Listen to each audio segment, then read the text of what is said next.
I just thought it was laughable, coming from one of the greatest players that ever played a game, to say that it's harder to play now than it was then. Are you ready to see him go from the Lakers? Yeah. I mean, like I said, I'm a fan, but I don't mince words either. I mean, I think this should be his last year here. In terms of LeBron's legacy, how will you remember his time, his 8 seasons with the Lakers? I mean, if I had to grade it from A to F, I probably would give it a B. Again, he brought credibility back to the organization. First is talk about Byron Scott saying that he had an issue with LeBron James saying it's harder today than it was in the past. Look, we always know this is going to be the conversation. Everyone's going to defend the era that they played in. And yes, there was a more physical style of play in the 80s and the 90s. And today we know there's more spacing. There's LeBron James fans all up in their feelings. Just the other day, Shannon Sharpe burst into a ball of tears in front of Chad Johnson as he was crying his heart out. Why they don't love LeBron the way that we love him? The room felt electric, as it is the kind of media storm that only happens when 2 power players in the NBA universe clash publicly. This time it wasn't 2 players, it was Rich Paul, the agent who moves mountains for his clients, slamming Byron Scott after the Lakers legend publicly criticized LeBron James' role in Los Angeles. The clip went viral fast, pundits queued up to weigh in, and social feeds turned into battlegrounds. And obviously, maybe I doubt that Byron Scott would really feel that way, or maybe he actually does, because LeBron is not the same LeBron of old. But saying that he needs to leave LA and Luka just be the only person there that is somewhat consistently outside of Austin Reeves. This isn't petty TV drama. It's a moment that could shift narratives about leadership, loyalty, and who gets to define what the Lakers should be. So what actually kicked this off? Byron Scott said on a recent radio appearance that LeBron should consider leaving the Lakers, calling some of LeBron's recent comments laughable and suggesting the team might be better off moving in a different direction. That's a blunt thing to say about an active franchise icon, especially one who has done so much for the organization's profile. LeBron's camp heard it, fans heard it, and Rich Paul heard it, and Paul did not let that slide quietly. And why they want him to leave the Los Angeles Lakers. Even greats and legends of the Los Angeles Lakers, the Showtime era, like Byron Scott. And if Byron Scott says it, believe me, James Worthy thinks it, Magic Johnson thinks it, all those incredible players from the Lakers, the legends. Rich Paul's reaction was short, sharp, and unmistakable. He publicly defended LeBron and made it clear that dissing his client in that fashion was unacceptable. Paul's response wasn't a low-blow social media rant. It was a measured but firm pushback that put Byron Scott on notice and reminded everyone who is responsible for protecting LeBron's public narrative. In other words, Paul didn't just defend LeBron as an athlete, he defended the brand and the man. That kind of defense from an agent with influence is not just PR theater, it's a line in the sand. Scott would really feel that way, or maybe he actually does, because LeBron is not the same LeBron of old.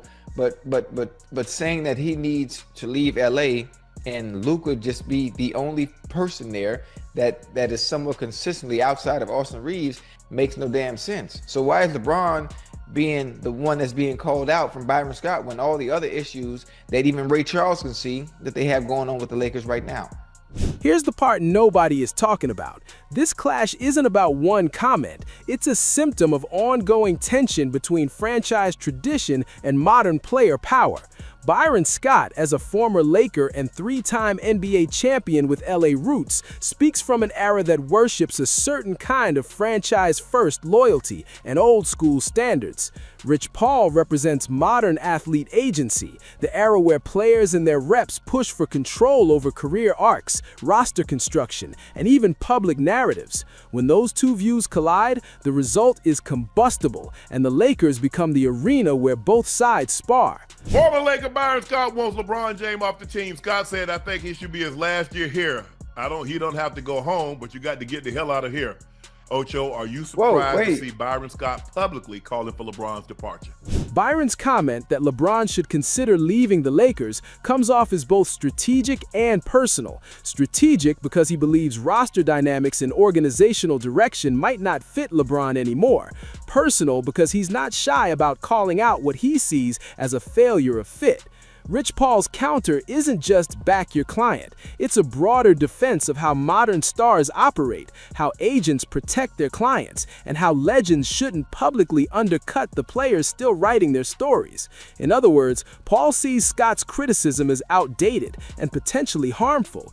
That's not a small brush-off. It's a public correction of a narrative that could influence fans, management, and other former players. Now let's escalate the narrative. This spat lands while the Lakers are navigating real internal turbulence. Rich Paul has been vocal recently about roster construction, calling the Lakers out publicly when they believe they aren't building a championship-ready supporting cast around his client, and even suggesting trades that ruffled franchise feathers. That friction has occasionally leaked into the open and forced LeBron to walk a tightrope between loyalty to the organization and aligning with his representation's public strategy. This Paul Scott showdown is the latest flashpoint in a season-long storyline about power, influence, and who calls the shots in an elite franchise. Was never really accepted, even though he really revitalized the Lakers organization. This is where it gets dangerous, because the stakes here are reputation and leverage. When a franchise legend like Byron publicly tells a superstar to move on, it can have ripple effects. Owners pay attention, sponsors pay attention, and fans start talking about transition. When an agent like Rich Paul publicly slams that critique, it's a power move that reminds teams and former players that modern superstars have entourages that will engage publicly. The risk is that public sparring distracts from basketball and can create real friction in the front office.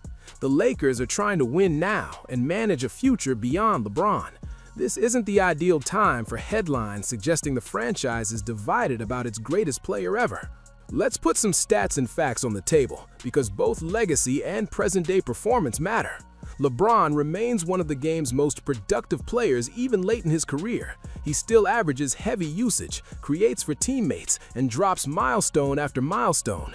Those numbers are the core receipts. But the team's record, defensive metrics, and supporting cast deficiencies are the counter-arguments that fuel critics like Scott. When you have a star whose raw output remains elite, but whose team's playoff ceiling is questioned, you get a vacuum that pundits and former players will fill with hot takes. Rich Paul's defense of LeBron tries to convert those critics into context bearers, reminding the public that numbers alone don't tell the whole story, and that organizational choices matter too. So the Lakers are 35-47 without LeBron. LeBron James comes in and helps them win 2 more freaking games. You can blame it on injuries, whatever. He played over 50 games that season, and he helped them win 2 more games. Here's the part nobody is talking about, and it's personal for LeBron.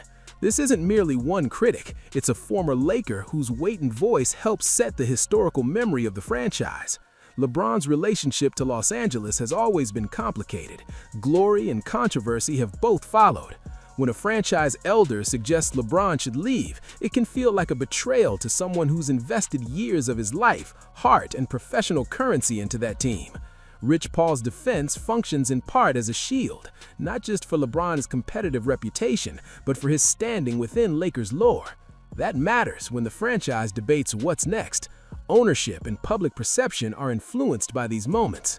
This is where young players usually make a mistake, as they confuse attention for alignment. Young stars might think public squabbles are a platform to seize, that being loud equals leverage. But when powerful agents and seasoned legends tussle in public, it often backfires for younger players who aren't insulated by influence or long-term legacy. Rich Paul knows how to shield his clients, and his public slams function as a deterrent to other figures who might make offhand comments about LeBron or his role in the league. For rookies watching, the lesson is clear. Pick your moments carefully and understand that public critique of a superstar has consequences beyond clout. I don't care what anybody says, and I think the fans understand. They know that. They know what the Lakers were Kobe last 3 years, and when Kobe left, they know what the Lakers were. I don't know what is this? Right. What are we talking about? If LeBron doesn't come, the Lakers are not selling for $1 billion. Let's widen the lens and fold in other NBA news so the script breathes beyond this single fight. Around the league, stars continue to make headlines. Luka is oscillating between heroics and heated post-game moments. Nikola Jokic continues to redefine big man impact, and trade chatter about reshaping contending rosters is constant. All of these storylines matter because they form the context in which the Lakers and LeBron operate. If the Lakers are perceived as stagnant while other franchises led by Doncic or emerging cores pivot aggressively, critics will use that to justify comments like Scott's. Conversely, if teams like Denver or Dallas stumble and the Lakers find traction, Paul's defense will look prescient. The league's broader ebbs and flows determine whether public critiques age like sour grapes or wise counsel. Byron Scott represents the old guard, those who measure greatness by the muscle of domination, the swagger of championship rings, and the aura of franchise hegemony. Rich Paul represents a new guard of power brokers who ensure players control as much of their destiny as possible, publicly and privately. This argument over LeBron's role in LA is a microcosm of a larger battle. Who gets the final say in how a sport remembers its icons? When agents publicly correct former players, the narrative shifts from what coaches and legends say to what players and their allies decide. Media outlets and social creators love a clear narrative. Legend criticizes, agent defends, fan bases choose sides. That cycle drives clicks, watch time, and engagement, which in turn makes pundits lean into stronger takes. The danger is that the conversation becomes more about who shouted louder than about the real tactical issues on the floor: roster spacing, defensive identity, and playoff readiness. If the Lakers want to quiet the noise, they'll have to solve those basketball problems convincingly on the court. Otherwise, the next chapter will be written by commentators and not by coaches. This is more than a soap opera headline. It's about power structures in the modern NBA. Who can speak, who gets heard, and who shapes the future of a franchise that is both a sports team and a cultural institution. Rich Paul and Byron Scott are arguing two different visions of how greatness is stewarded. One protects tradition, the other protects present power. So who's right? Is Byron Scott offering a blunt but valuable wake-up call, a legend telling a storied franchise to stop clinging to nostalgia and start planning for sustainable success? Or is Rich Paul right to slam that critique as tone-deaf, anachronistic, and harmful to a player who still deserves the right to lead his team on his own terms? Pick a side and back it up.